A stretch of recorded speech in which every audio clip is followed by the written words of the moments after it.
Imagine being so heartless that you steal food from a hungry dog just because you can. That's exactly what happened at a quiet neighborhood park one afternoon when a local bully decided to mess with the wrong dog. Smirking, he kicked over the food bowl, scattering the kibble across the pavement, laughing as the poor dog whimpered in confusion. What he didn't know? That dog belonged to one of the biggest celebrity animal activists in the world. And they were about to find out. People at the park watched, unsure whether to step in or stay silent, as the bully kept taunting the dog. But just as he reached for its collar, a voice cut through the air, sharp, authoritative, and unmistakably furious. The owner had arrived. And they weren't just any pet parent. They had a massive following, a reputation for standing up for animals, and the power to make this bully regret every second of what he'd just done. But would the bully realize his mistake before it was too late? Or was he about to become the next viral example of why you should never mess with someone else's pet, especially when that someone has the entire internet on their side? The park had fallen silent. The tension in the air was thick, and for the first time, the bully's smirk flickered. He turned to face the voice that had just sliced through the moment like a blade. A figure stood just a few feet away, their stance unwavering, eyes locked onto the scene with an intensity that sent a ripple through the bystanders. The owner stepped forward, their presence commanding. People recognized them instantly, an outspoken advocate for animal rights, a celebrity whose face had graced news articles, viral videos, and passionate speeches about the fair treatment of animals. But in this moment, they weren't here for a camera or a cause. They were here for their dog. The bully scoffed, still trying to mask his nerves. "Relax, it's just a dog," he muttered, rolling his eyes. But the shift in the crowd's energy told him he had just made a mistake. A big one. "Just a dog?" The owner's voice was calm, but there was a dangerous edge to it. They crouched down beside their pet, gently brushing off the dirt from its fur, inspecting it for any signs of harm. The dog, still shaken, wagged its tail hesitantly, sensing its protector's presence. A few people in the crowd murmured, their eyes darting between the bully and the owner. Whispers spread quickly, some recognized the owner instantly, while others asked who they were. And then the first phone came out. A camera clicked. Someone started recording. The bully shifted uncomfortably, glancing around as more and more phones appeared. This wasn't going to be a simple case of shoving a helpless animal around and walking away. He could feel it. But instead of yelling, instead of calling security or making a dramatic scene, the owner stood up and looked him directly in the eyes. "Tell me something," they said, their voice steady. "What made you think it was okay to do that?" The question caught the bully off guard. His hands balled into fists, his bravado slipping for just a second. "I don't know. It's just a dumb mutt. It was in my way," he muttered, but there was less confidence in his words now. The owner exhaled slowly, their gaze never leaving him. "You think you're stronger because you can take something from someone weaker?" they asked. "Because you can scare something that can't fight back?" The silence that followed was deafening. The bully laughed nervously. "What, are you gonna lecture me now? Post a video about it? Get your little followers to cancel me?" He tried to sound tough, but the cracks were showing. Someone in the crowd spoke up. Maybe they should. Another voice followed. "You think this is funny? Taking food from a dog?" The tension grew, and the bully's face flushed. This was no longer a private moment. It was turning into something much bigger. The owner wasn't just some random pet parent anymore. They were someone with influence, someone who could take this moment and expose him to millions. But the owner didn't reach for their phone. They didn't even raise their voice. Instead, they did something unexpected. They turned to the crowd. "You've all seen what happened here," they said. "And I don't need to tell you why this is wrong. But this isn't about me. It's about him." They nodded toward the bully. Because people like him don't just wake up and decide to hurt animals one day. There's a reason he thinks this is okay. The crowd was watching, waiting, as the owner took a step closer to the bully. "So, tell me," they said, softer this time. What happened to you? The bully flinched, his guard going up immediately. What? You heard me. Who made you think it's okay to hurt something smaller than you? For the first time, the bully didn't have a snarky comeback. His face twitched, and for a brief second, something flickered in his expression, something deeper than arrogance. Something raw. But then, just as quickly, he shook his head and scoffed. You don't know me, he muttered, taking a step back. You know anything. The owner tilted their head. You're right. I don't. But I know people don't just do things like this for no reason. The bully looked around again. The crowd was still watching, their expressions unreadable. His bravado was crumbling fast. He'd been ready for anger, for shouting, for a dramatic confrontation. But this wasn't what he expected. One of the bystanders, an older man who had been silently watching from a nearby bench, suddenly spoke up. I used to be like you, kid. His voice was rough, tired. Thought being tough meant making others feel small. The bully's jaw tightened, but he didn't respond. The man shook his head. You think it makes you look strong? It doesn't. It just makes you look weak. A murmur rippled through the crowd. The weight of the moment was pressing in, and the bully was running out of ways to escape it. And then, without another word, he turned on his heel and walked away. Fast. But this wasn't over. Not yet. Because what he didn't realize was that the cameras were still rolling. And by the time he got home, his face would already be plastered across social media. The internet was about to decide his fate.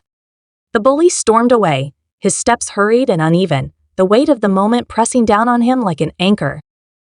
He could still feel the eyes of the crowd burning into his back, could hear the quiet murmurs of people exchanging glances, shaking their heads, and worst of all, the unmistakable sound of phones capturing every second of his retreat.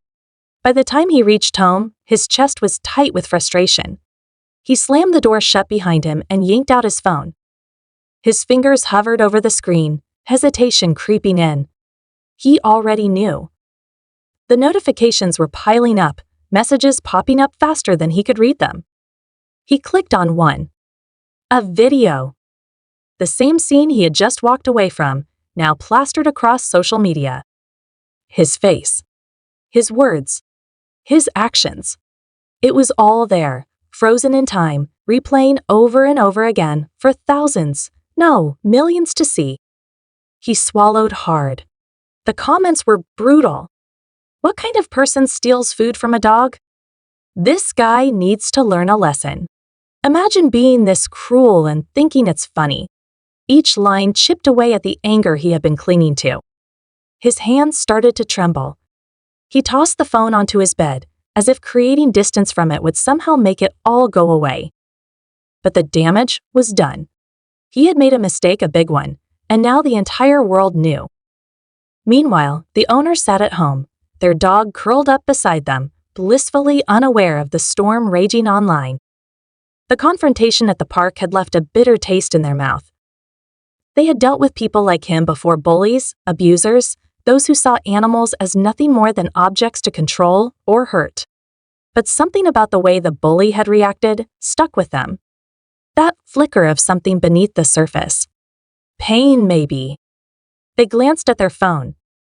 Their inbox was flooded, reporters asking for comments, animal rights groups offering support, followers expressing outrage. And yet, despite everything, the owner felt a strange sense of unease.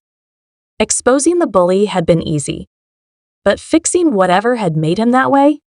That was a much harder challenge. Hours passed. The internet was on fire. News outlets picked up the story, calling it yet another example of social media justice in action. Some demanded apologies. Others called for consequences. There were even debates: was public humiliation really the best way to handle situations like this? And then, late that night, the owner's phone buzzed with an unexpected message. It was from the bully. A single line: I need to talk. The owner stared at the screen. Of all the things they had expected, this wasn't one of them. Part of them wanted to ignore it, to let the internet take care of him, to let him deal with the backlash on his own. But another part, the part that had dedicated years to helping animals and, by extension, the people who hurt them, couldn't turn away. They typed back, "Meet me tomorrow." Same park. The next day, the air felt different. The park, usually filled with laughter and conversation, was subdued. Whispers followed the bully as he approached, his shoulders hunched, his hands stuffed into his pockets. He looked different, less cocky, more lost. The owner was already there, sitting on the same bench as yesterday, their dog resting at their feet.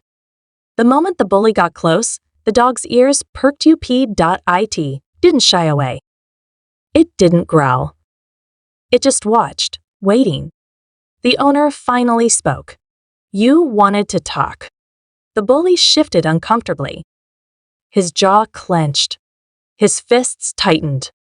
But then, after a long, deep breath, he exhaled and said something that surprised even himself. "I messed up." It was barely above a whisper, but it was there. Real. The owner nodded but said nothing, letting the silence stretch. The bully glanced at the dog, then away. His voice cracked as he continued. "I don't know why I did it. I mean, I do, but I don't want to say it, I guess. I just wanted to feel like I was in control of something. Anything." The owner listened, their expression unreadable. The bully let out a bitter laugh. "I know that sounds stupid. I know I look like the bad guy. Maybe I am." The owner finally spoke. "Nobody is born like this. So tell me, who made you feel powerless?" The bully hesitated. The weight of the question pressed against something buried deep inside him. And then, slowly, the truth began to spill out. A childhood filled with neglect. A home where yelling was the only language spoken. A father who taught him that weakness was a crime, that emotions were for the weak, that hurting others before they could hurt you was the only way to survive. "I guess somewhere along the way, I stopped caring," he admitted, voice hoarse. "I just figured if I can't control what happens to me, at least I can control what happens to something else." The owner studied him for a long time before speaking. "That's not control," they said. "That's passing the pain down." The bully swallowed hard. He knew they were right. A long pause stretched between them before the owner finally spoke again. "So what happens now?" The bully shrugged. "I don't know. Don't know." Then, hesitantly, he asked, "Is it too late to fix this?" The owner exhaled, glancing down at their dog, who was still watching the boy with cautious curiosity. "That depends," they said. "Are you willing to try?" The days that followed weren't easy. The backlash didn't disappear overnight. But slowly, something began to shift. The bully made a public apology. Not one of those empty, forced ones that people post just to save face. A real one. He admitted what he did was wrong. He didn't make excuses. He owned it. Then something unexpected happened. The owner invited him to help at a local animal shelter. The first day, he showed up with reluctance written all over him. But by the end of the day, something had changed.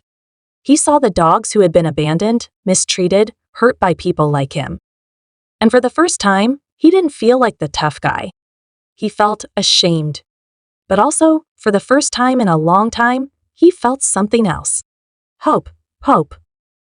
The internet never forgets, but people can change. Over time, the hate comments slowed.